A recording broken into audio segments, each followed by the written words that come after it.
change of time, and we are going to practice awakening this morning. Just sitting with these teachings day in and day out, and recognizing that they are moving us in a certain direction. And the direction, as it states in the Course, is we will learn to become utterly dependent on God. Utterly dependent. That means for everything, in every moment of our life. And so that means that the world in some way, shape, or form will assist in that process, because it will never give you what you want, when you want it, how you want it, and it oftentimes will take away what you think you want and need. And it breaks you down. It gives you a sense of hopelessness and helplessness. And so that way that the world works, where the might equals right, and sort of a jungle out there kind of a setup, it all gears us towards this breaking point. And the breaking point is the recognition that we have to seek first the kingdom of God, and everything else will be added on to us once we do this. This is the ultimate realization of the human being, that the human being has left its source in its consciousness, and as a result of that is seeing a world devoid of the source, the presence of God, and is trying to get the heaven and the blessing that only source can give in the shadowland of the world. And that will never pan out.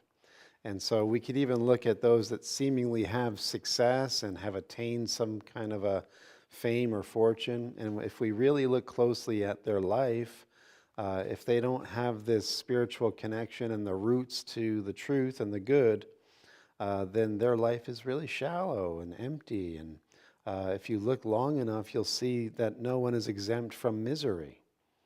And so this idea that the world is going to offer you something that can substitute for the all and everything of God is the way of the fool. The book of Proverbs in the Bible, attributed to King Solomon, makes that clear distinction between the wise one and the fool. That the wise one lives circumspectly. He lives with discernment and prudence and insight, and weighs his paths, and does not lean on his own understanding, but gives all to the Lord, and the Lord will direct his path. That's the wise one. The fool, as it says in the Bible, has declared in her heart that there is no God. So the fool believes there is no God. I'm a power unto myself. It's up to me to direct my path. And so the fool produces more and more folly, more and more misery. And the book of Proverbs is actually a compendium of these pithy sayings that, basically distinguish between the wise and the fool. And we'll be looking at a few of those today. Because I think if we're really serious about this path, about waking up, we have to realize that discernment is the core constituent that needs to come online in our consciousness. Because without this discerning faculty, we don't know folly from wisdom. We don't know truth from falsehood. So this discerning capacity is really a gem. It is one of the first and greatest attainments upon spiritual developing. And so we want to look at that, because if we don't examine our own life, we don't know which direction we're going in. And we're like the blind being led by the blind. So spiritual discernment is a key. We're also going to be looking at Rumi's teachings, and we might want to just start out with some Rumi. Open the heart.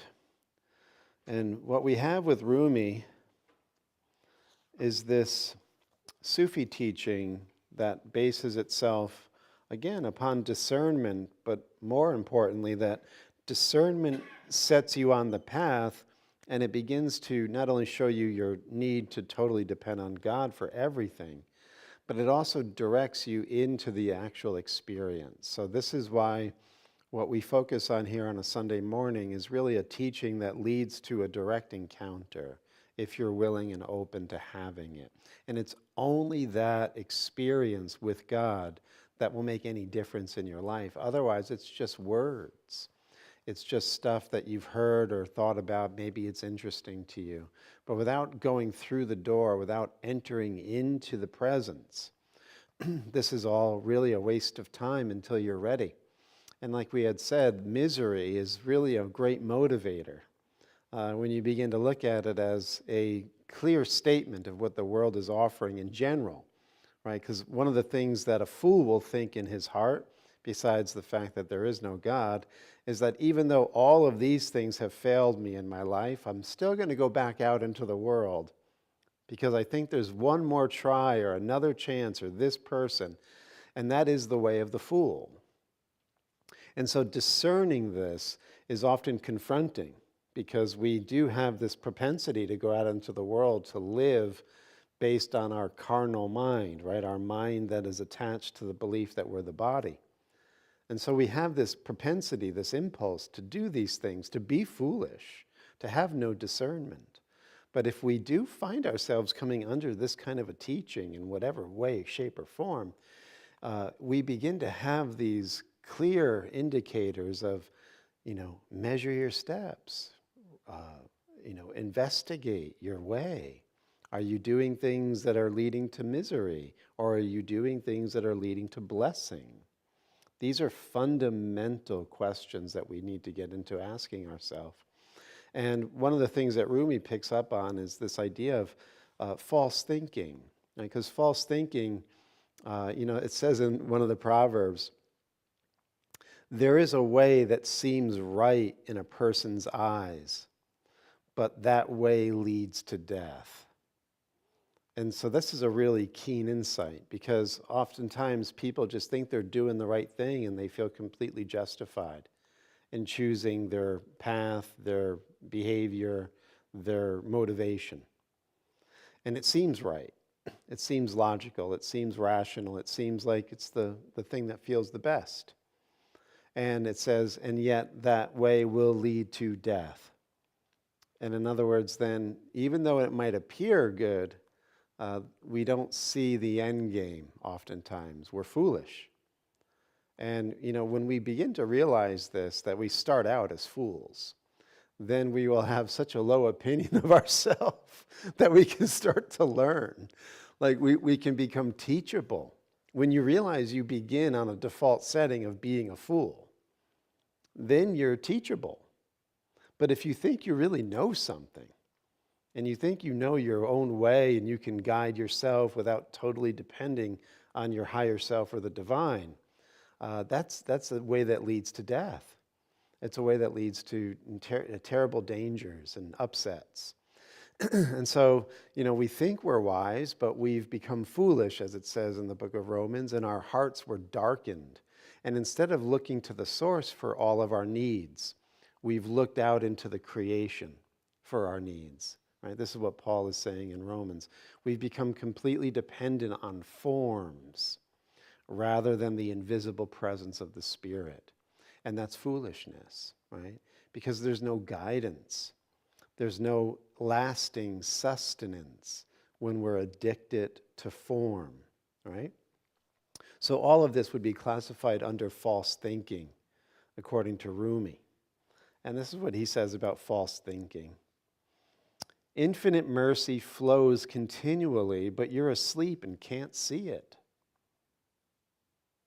The sleeper's robe goes on drinking river water while he frantically hunts mirages in dreams and runs continually here and there, shouting, "There'll be water further on.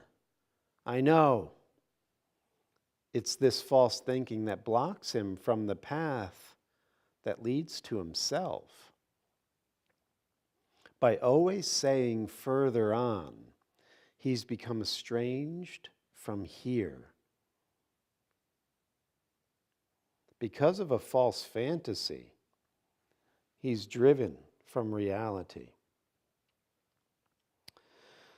So what Rumi's getting at is what we'll be discussing in terms of we've never left our source. Right? The I that we are, the I am that we are, is the living water of God. It's the river of life. But we have completely disassociated with the spiritual I am, and we've been living in a fantasy of I am this body, and this is the delusion. And when we've bought into the fantasy of I am this body, it depends on you not knowing yourself as the divine I am. So it's always saying you're not in heaven now. Heaven's going to be further on. That you can be sure of. You'll get it, but you're not getting it now. It's out there and not now. But it will be in your future. Take heart. Trust that. And what Rumi is saying is, you're sleeping. And the sleep is the belief that you're not in heaven right now and you're something and someone else. And so the wake-up call is to realize that this life that we're living is blocking us from realizing where we really are. Right? And this is where we have to realize, like we were saying earlier, if you don't know that you're a fool from the start, then you're not teachable. The other way of saying the same thing is, if you don't realize you're miserable right now, then you're not ready for the spiritual path. That the spiritual path is the realization that as I'm living my life, if I really examine my life and I use discernment, I'll realize everything that I'm chasing after, everything that I think is making me happy, not only does it have a really short shelf life, but it's not really giving me what I thought it would. And so it's not really supplying my needs. I'm always finding myself needy, lonely, helpless, hopeless, wounded, anxious. And this kind of unrest is indicative of a life lived in the fantasy of being the body. You can't avoid that. Jesus says in A Course in Miracles, as soon as you identify with the ego body identity, you'll have anxiety. In fact, that's the indicator that you've identified with the ego body. You have anxiety. And so this is the recognition that I'm miserable as I am in myself. And there's no one and nothing out there, no substance, no person, no attainment that I can find in this world, even if all of my problems were to get fixed and all of the problems of my loved ones would get fixed, that I would somehow be okay after that. And that's just another fantasy. There's this recognition that we are deluding ourselves as long as we think that we can find what we're looking for apart from God.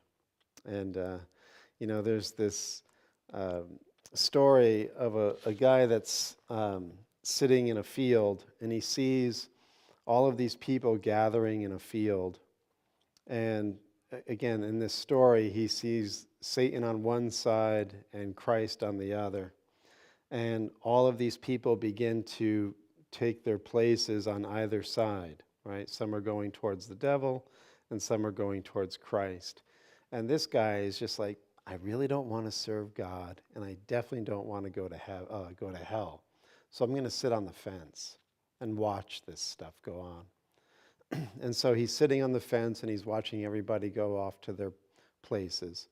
And then everyone leaves. Christ leaves with his group, and the devil leaves with his group, and the guy's sitting on the fence, just watching everything happen. And then all of a sudden, the devil comes back, and he's looking like he lost something, and he's looking around, and the guy is looking at the devil, and he says, did you lose something? He said, yeah. I forgot, you're coming with me. He goes, what do you mean I'm coming with you? I didn't choose a side. I took the fence. He goes, I own the fence.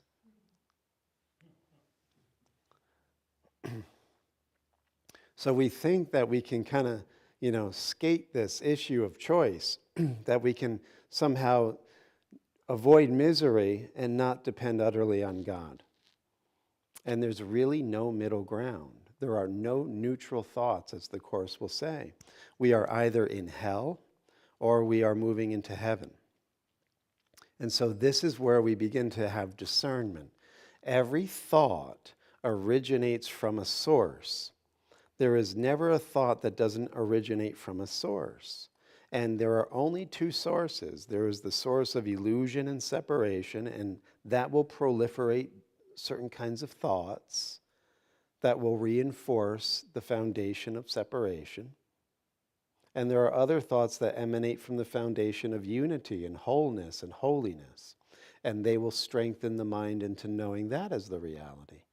There are only those two sources. And so we are making these choices amongst our thoughts moment by moment based on what we think we want and who we think we are and what's motivating us. And so what we recognize then is right now, as Rumi told us, is the moment of choice. And what's really fascinating is we're soaking in reality as we speak, but somehow due to our false thinking, we don't know that.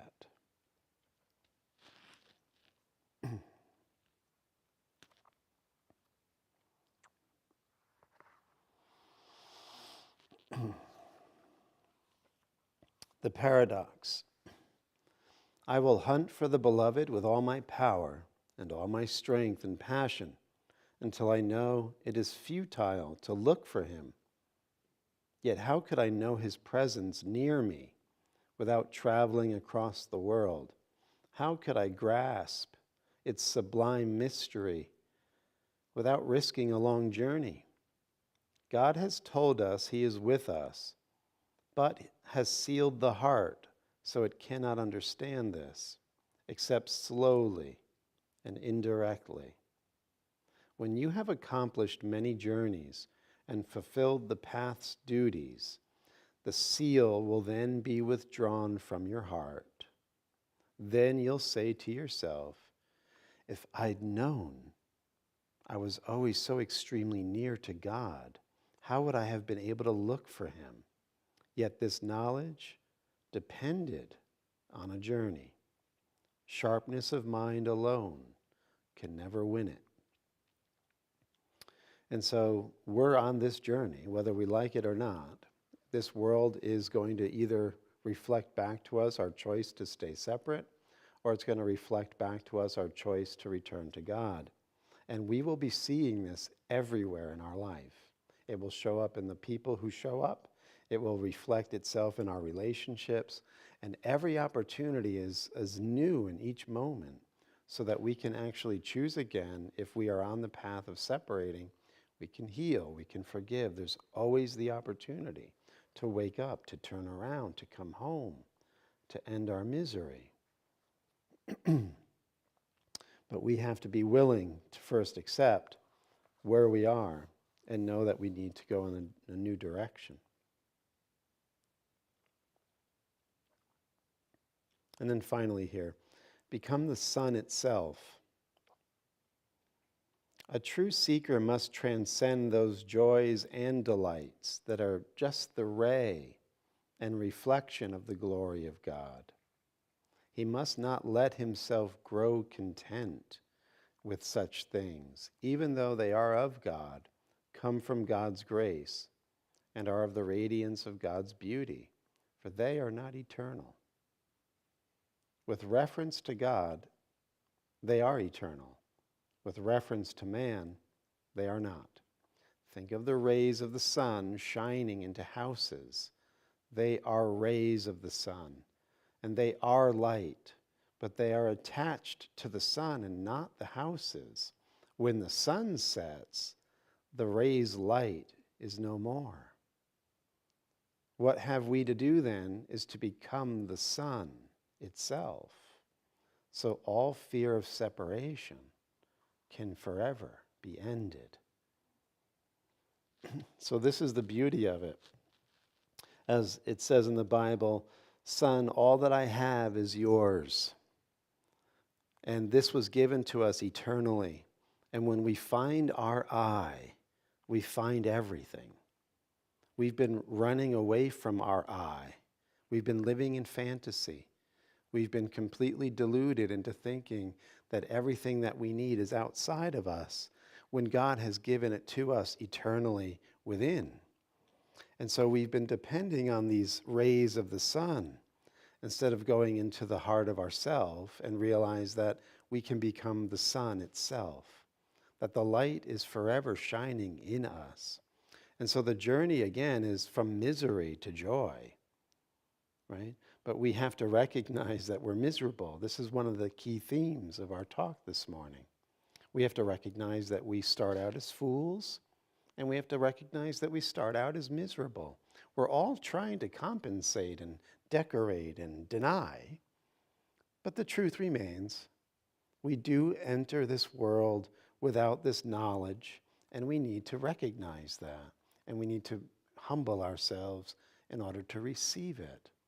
Once we do, he says, be humble before him, but then you'll be great in him.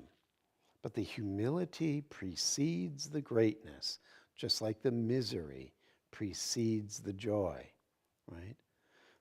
So, very important elements to get here. And then a little bit from Proverbs.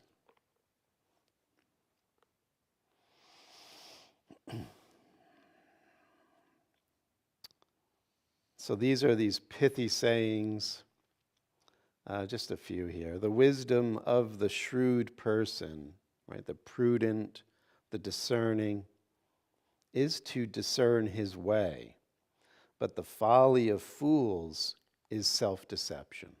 Right? So the wisdom of the wise person is to really examine their way, look at their life, look at their choices. Even in the moment when you're in the heat of something or thinking something, discern that. Discern the way you're thinking. Discern the way you're speaking about yourself. Discern the way that you're speaking about another. Discern the way you're speaking about a circumstance. Because it says in the book of Proverbs, your tongue speaks life and your tongue speaks death. So how you're thinking about a circumstance, if you're seeing the negativity, you're literally speaking death into that circumstance.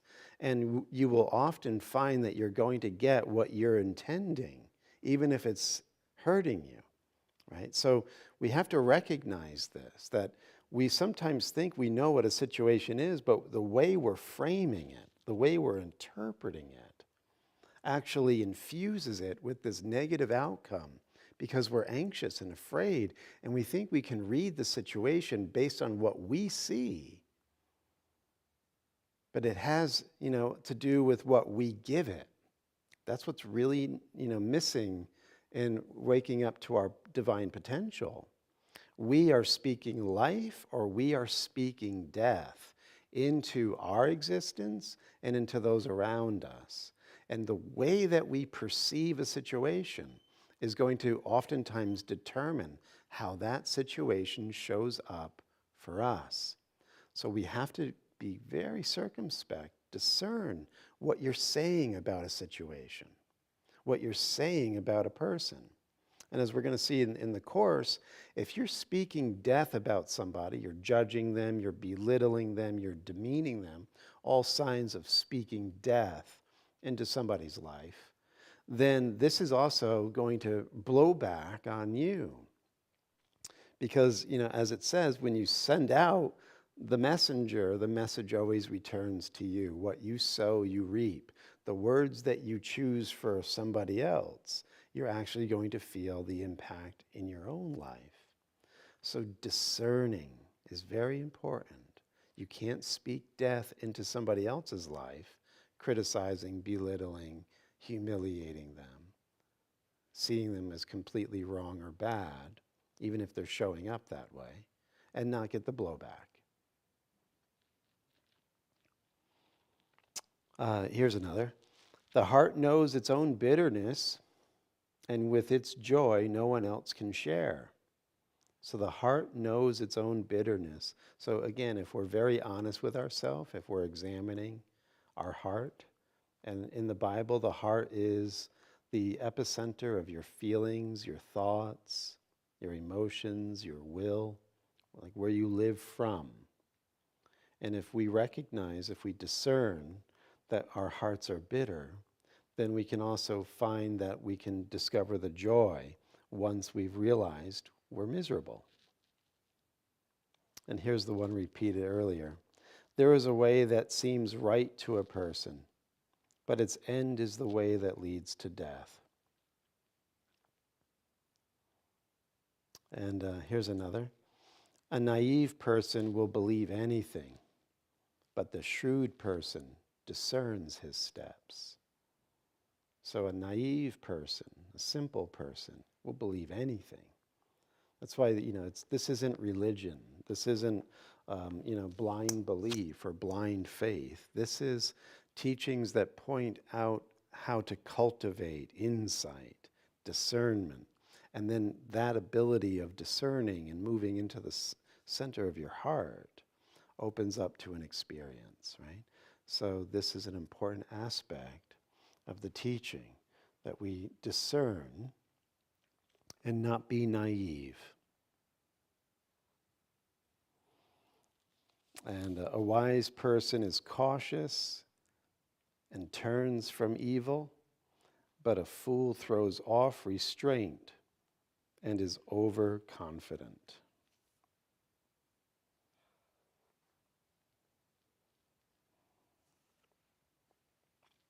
And last one here. The scorner will not love one who corrects him. He will not go to the wise.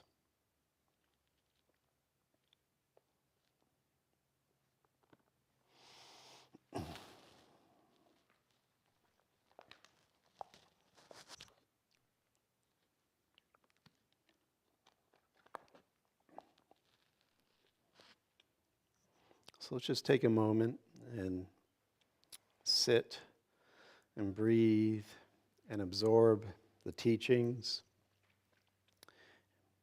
and open our heart to the mystery of the I Am.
And so as we set out towards the way of the heart, we first must realize that God is here, that God is now. And we ask for this guidance into the experience of His presence, which is our presence shared with Him. We must become open and listening and willing to receive.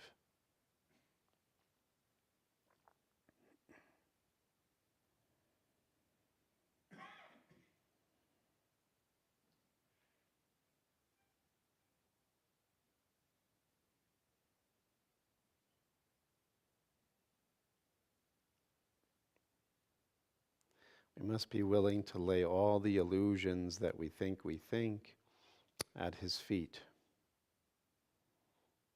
and come to this moment completely open and ready to be renewed, ready to be set free from the limitations of human thinking, false thinking.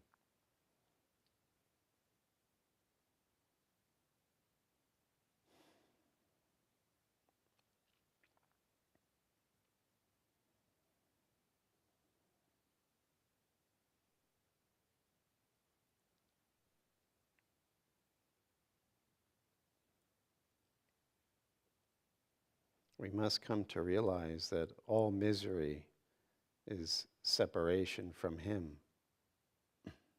and all joy is union with Him.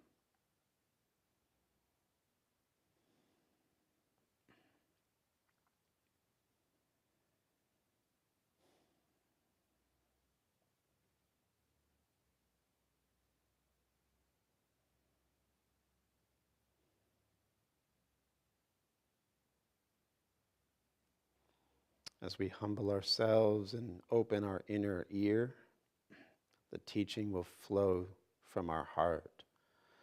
We will feel the confirmation from within that His divine wisdom is already ours.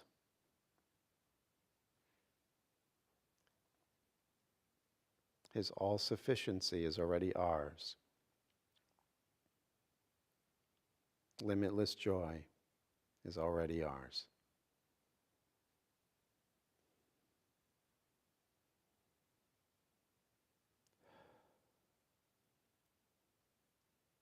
We just ask for the discernment to see what we're using to block it from our awareness, and we're asking for the faith and the courage to give it to Him to be removed and undone, so that we may know ourselves as He knows us. And so it is.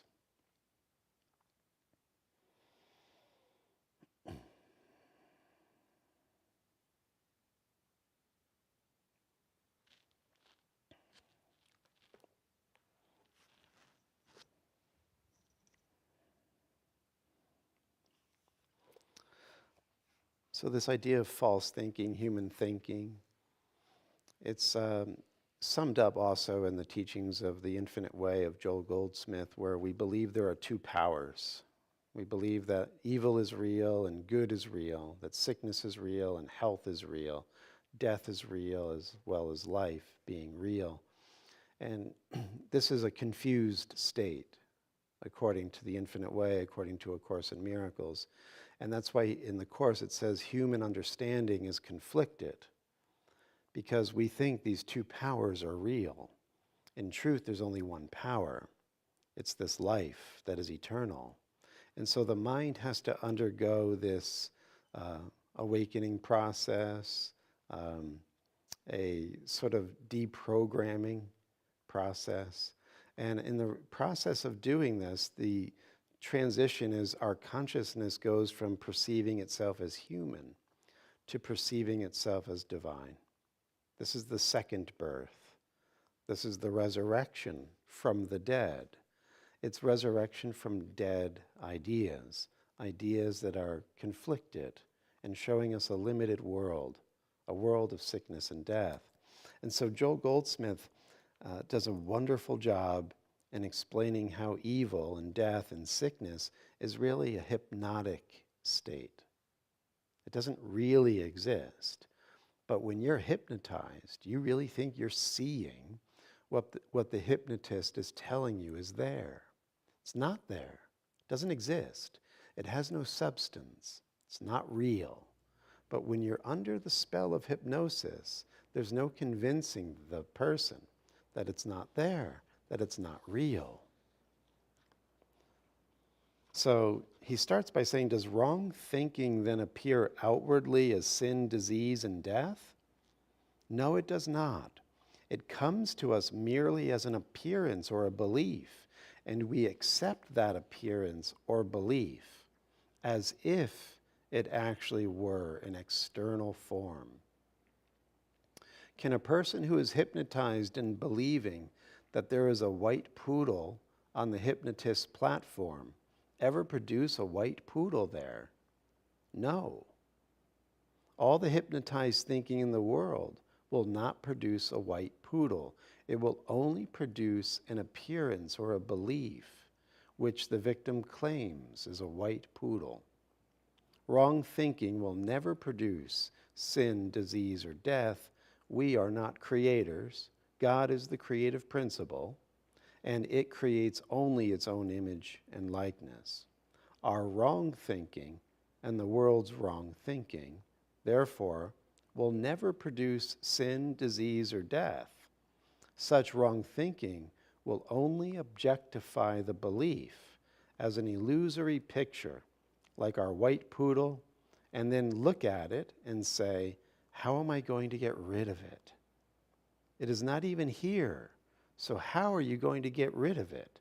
There is no such thing as sin, disease, or death, and all the wrong thinking in the world that we can do will not produce such things. But the universal belief in a selfhood apart from God, does produce these erroneous pictures, which we see as claiming to have substance, law, and reality, but which they do not have. All such pictures are as unreal as the white poodle which the hypnotized man believes he is seeing. Let us remember, he is not seeing it. He believes he is seeing it. So this is the shift in consciousness. We go from reinforcing these false beliefs that are not real, but we believe they are real, to recognizing that we can actually withdraw our belief in them and put our belief where it belongs, in the belief that only God is. And when we trust this one power, which is the true creative principle, the mind is healed of its hypnotic spell. And it wakes up as if from a stupor or a sleep, where it was seeing a world that was full of misery and suffering and pain, which never really existed. And so the picture that we're getting from the mind's belief in the sin and death and disease can only come when in this moment now we think we're apart from our source. That's the belief that needs to be healed. And the body is the symbol of that belief. If we don't withdraw our belief in being the body, we can't recognize that we are the immortal spirit and have never been touched, can never be touched by sin, disease, limitation, lack, pain, or suffering, or loss of any kind. But as long as we choose to believe in it and feed those ideas, we will be in a fantasy, a hypnotic spell that will convince us that's the case. And as he had said, this is a universal belief. And so what we have going on is an agreement reality.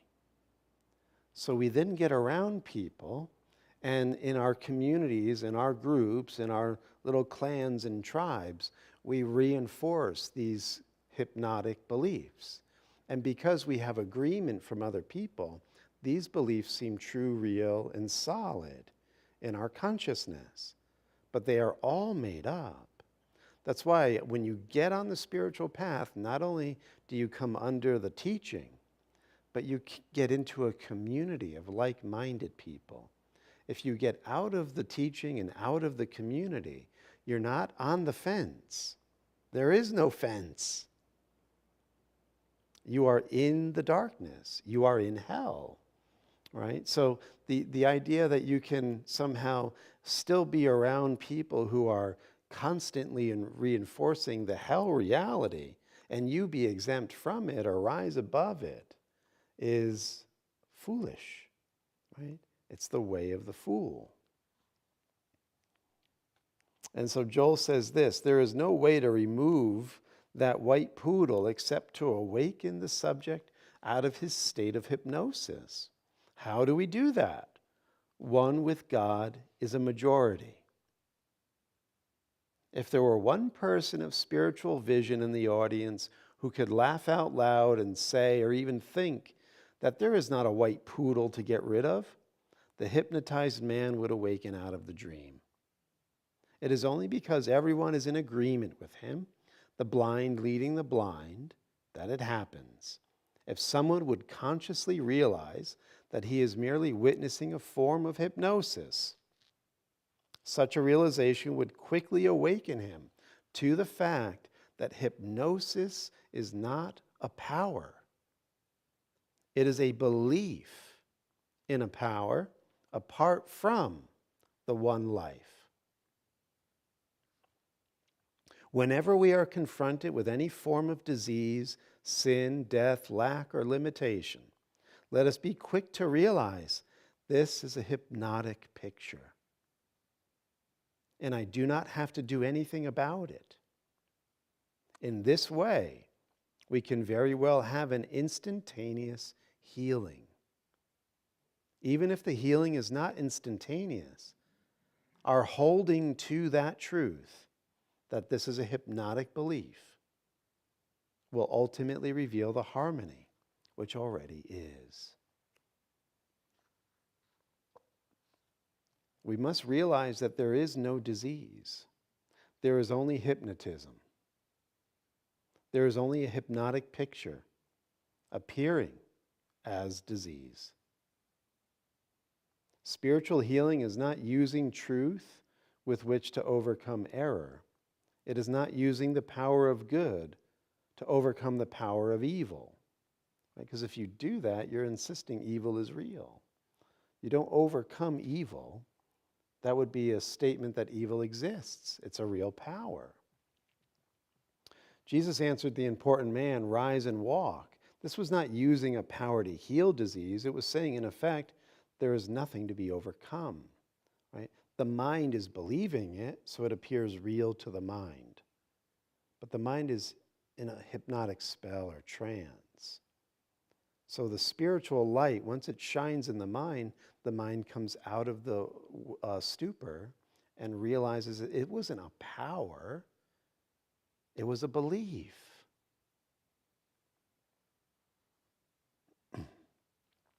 A spiritual healer is not a person who develops a technique of using truth to overcome error or using treatment to overcome disease. A spiritual healer is that state of consciousness which knows that God alone is the reality of all being and that anything else is a state of hypnosis.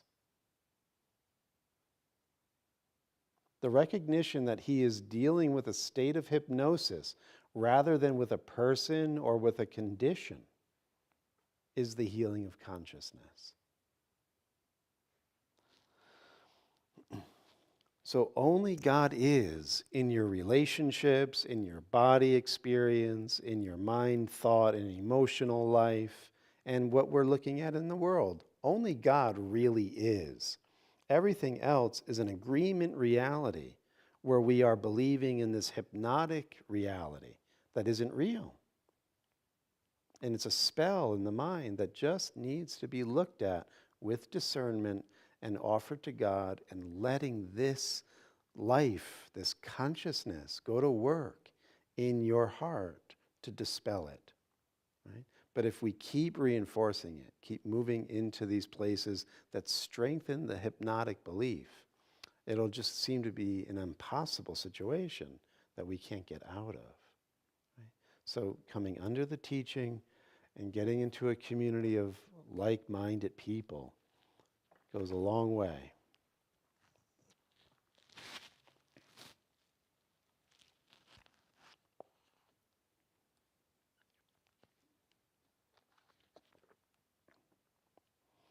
And then finally here.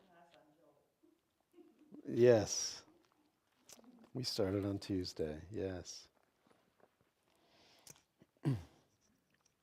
So this is chapter 22 in the course, section 3, the escape from misery. And he's basically saying here, the opposite of illusions is not disillusionment, right? So when we hear a message like this and we haven't had the experience of the Spirit yet, so we haven't really tasted this goodness, this sweetness, this beauty of God within the heart, like it hasn't really come online for us. So these things are really just ideas and concepts, and meanwhile we do feel dried up in our heart and we do feel like we got to do something to get it out there. Like a lot of us are starting from that place where we don't have the experience yet. We haven't felt that living presence yet. And so when we hear that everything that you're looking for is an illusion out there and it's not going to give you happiness, and then the mind will do its math, and the way that it thinks then is, okay, well, if there's nothing out there that's going to make me happy, then I'm going to be disillusioned. That's my only other option. I'm going to be depressed. So it's either chasing after illusions or seeing the truth of them as futile and empty, and then therefore feeling depressed because there's nothing really to get. And so Jesus starts this section, the escape from misery, by telling us right out from the start, the opposite of illusions is not disillusionment, but truth. Only to the ego, to which truth is meaningless, do they appear to be the only alternatives. Right? So when you're thinking you're the body, you're either chasing after illusions or you feel depressed because you're not getting what you want to make you happy. And it's only because we've identified with this belief, separate from God, that these are the only two options available to our thought, either illusion or depression.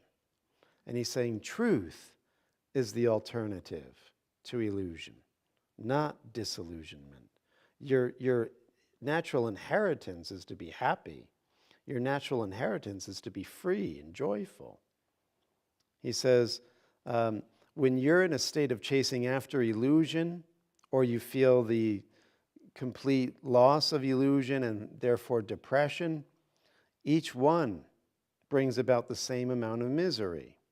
Every illusion carries pain and suffering in the dark folds of the heavy garments with which it hides its nothingness. Truth is the opposite of illusions because it offers joy. What else but joy could be the opposite of misery? To leave one kind of misery and seek another is hardly an escape. To change illusions is to make no change.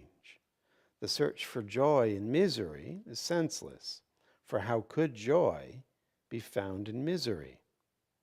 All that is possible in the dark world of misery is to select some aspects out of it, see them as different, and define the difference as joy. Yet to perceive a difference where none exists will surely fail to make a difference. So the way of the fool is to see only illusions, only appearances as real, and chase after them. The way of the wise is to discern, to see through the appearances, realize that these are substitutes. These are like the sun rays that are going to fade and disappear. We must go to the sun itself. We must go to the source of radiance. And so discernment, what the Course is here calling reason, will tell you that the only way to escape misery is to recognize it and go the other way. Truth is the same and misery is the same, but they are different from each other in every way, in every instance, and without exception. To believe that one exception can exist is to confuse what is the same with what is different. Now listen to this. One illusion cherished and defended against the truth makes all truth meaningless and all illusions real. Such is the power of belief. It cannot compromise. And faith in innocence is faith in sin if the belief excludes one living thing and holds it out apart from its forgiveness.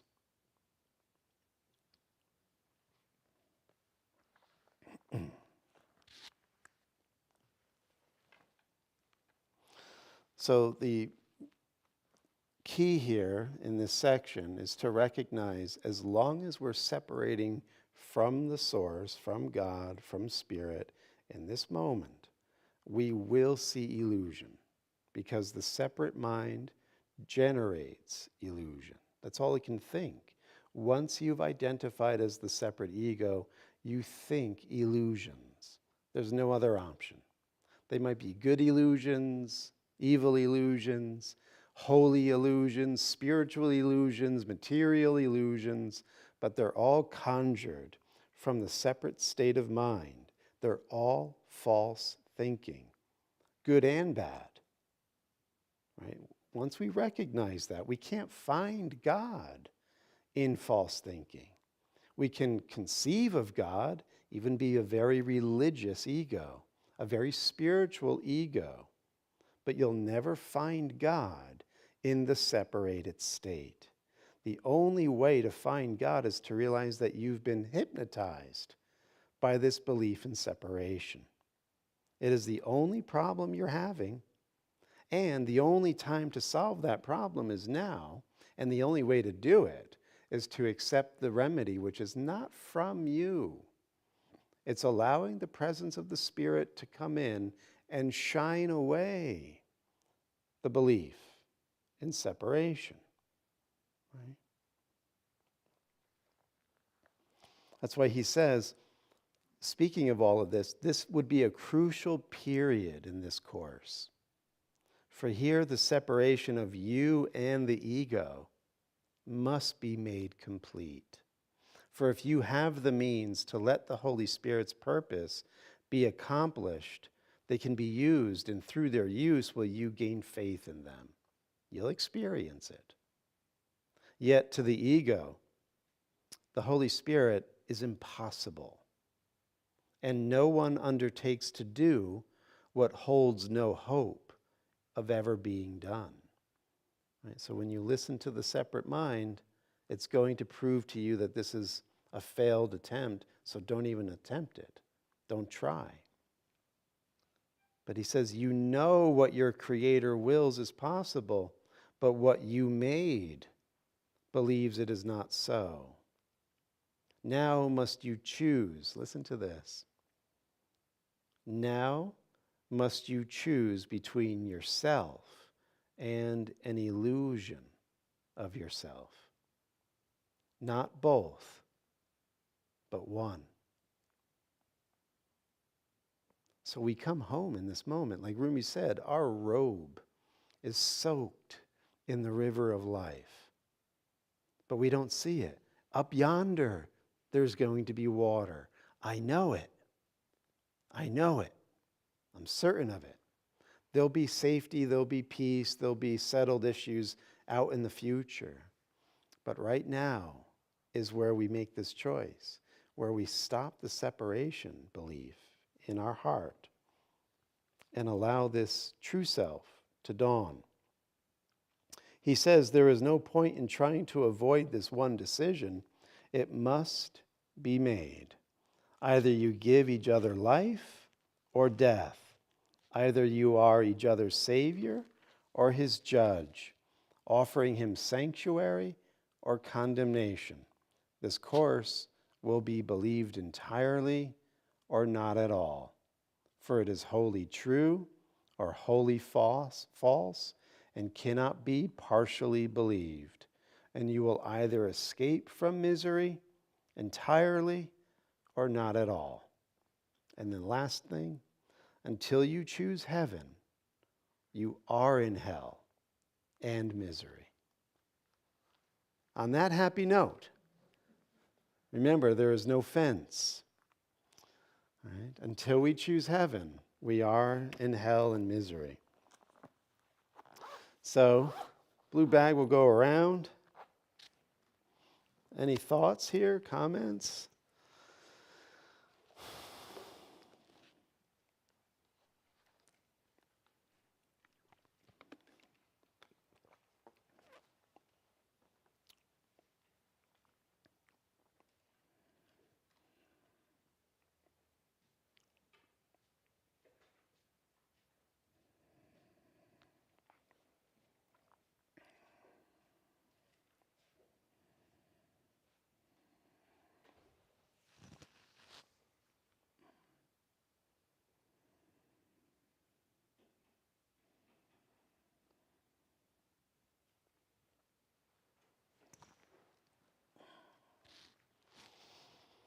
And we bless the offering, intending it to be a symbol of the healing of the mind in whatever form it takes. And so it is. Amen. All right, my friends, let's stand and seal the deal.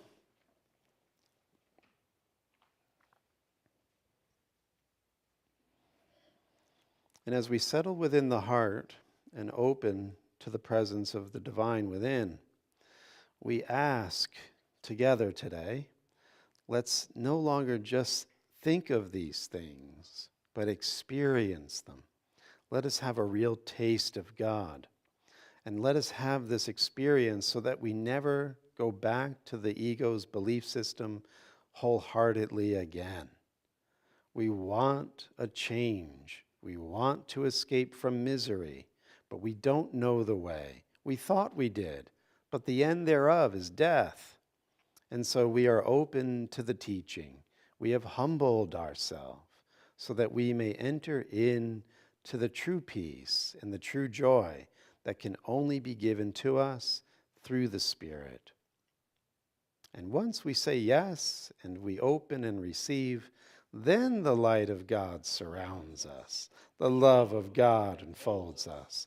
The power of God protects us. And the presence of God watches over us. Wherever we are, God is. Amen.